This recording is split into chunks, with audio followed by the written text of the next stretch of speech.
जीवन का पुनर्निर्माण।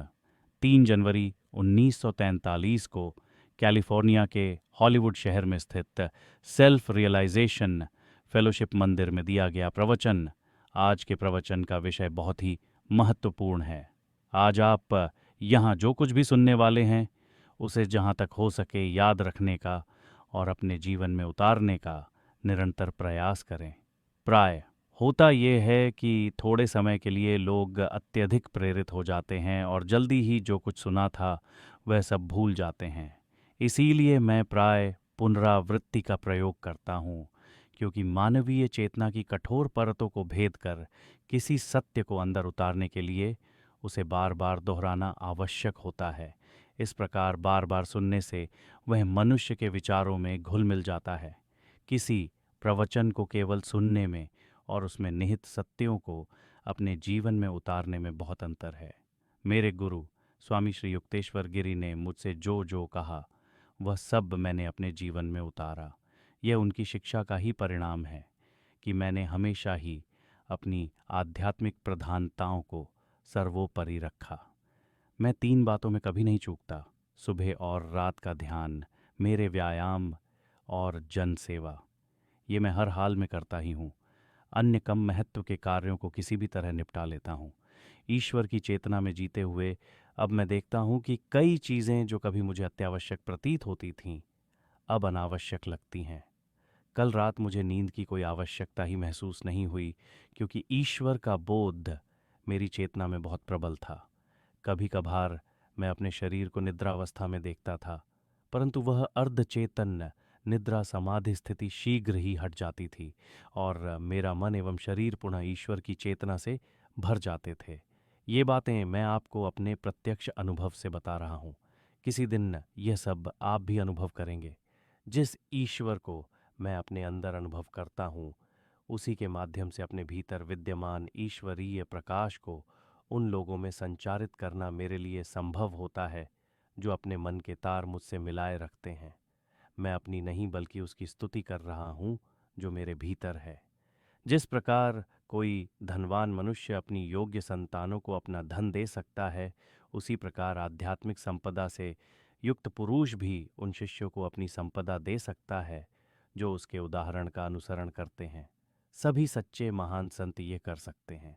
आध्यात्मिक चेतना को इस प्रकार से संचारित करने के अनेकानेक उदाहरण हैं, जैसे एलिजा के आध्यात्मिक ऐश्वर्य का एलिशा में उतरना और क्राइस्ट द्वारा अपने 12 में से 11 निष्ठावान शिष्यों को होली घोस्ट ओम स्पंदन प्रदान करना।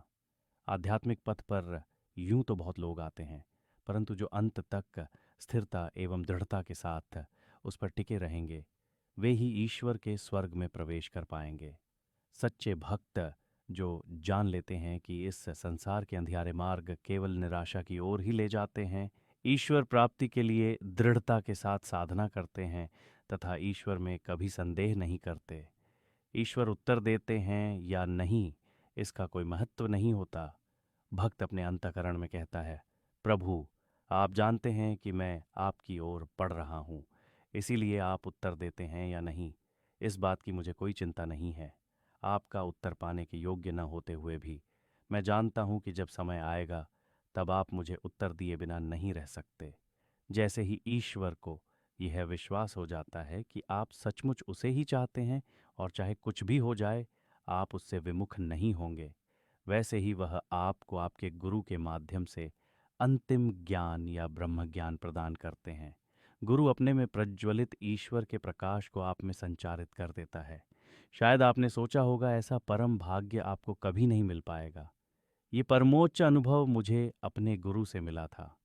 अपने ध्यान की शक्ति और प्रयत्नों से भी मैं जिसे प्राप्त नहीं कर सका उसे मेरे गुरु ने अपने स्पर्श मात्र से मुझे दे दिया था। इस नववर्ष के आरंभ के साथ दृढ़ आध्यात्मिक संकल्प करें। मैंने स्वयं भी कुछ संकल्प किए हैं और पूरे अंतकरण से प्रार्थना करता हूँ कि परमपिता परमात्मा और गुरुदेव की कृपा से मैं उन्हें पूर्ण कर पाऊँ। हम चेतना के सांचे में ढले हुए हैं। जीवन के सभी रूप चैतन्य सरिता के एक ही स्रोत से उत्पन्न हुए हैं। इस प्रकार पृथक व्यक्तित्व युक्त आपकी चेतना ही आपके अस्तित्व का आधार है। आपके समस्त विचार एवं कर्म चैतन्य सरिता के ही बुलबुले और बूंदें हैं। ठोस प्रतीत होता यह शरीर वास्तव में विद्युत चुंबकीय प्रवाहों का एक पुंज है। इस के प्रोटॉन्स एंड इलेक्ट्रॉन्स ईश्वर द्वारा प्रक्षेपित धनात्मक और ऋणात्मक विचारों के घन रूप हैं। उन्हें मैं विचार अणु कहता हूँ। सारी सृष्टि इन्हीं विचार अणुओं से बनी हुई है, जो ईश्वरीय चैतन्यता है। काले और सफ़ेद में क्या अंतर है? वे केवल दो विपरीत विचार हैं, जो अपनी अपनी संकल्पना के घनीभूत रूप हैं। उदाहरण के लिए, स्वप्न में दिखाई देने वाले काले और सफ़ेद घोड़े और कुछ न होकर केवल स्वप्न दृष्टा की एक ही विचारधारा के विभिन्न घनीभूत स्वप्न रूप या सापेक्ष रूप होते हैं। वास्तव में सब कुछ शुद्ध चैतन्य से ही बना हुआ है। उनका सीमित या साकार दिखाई देना चेतना की सापेक्षता का परिणाम है। इसलिए यदि आपको अपने भीतर कुछ बदलना है, तो आपको उस विचारधारा को बदलना होगा जो पदार्थ जगत के एवं कर्मों के विभिन्न रूपों को साकार करने के लिए चेतना को मूर्त रूप देती है।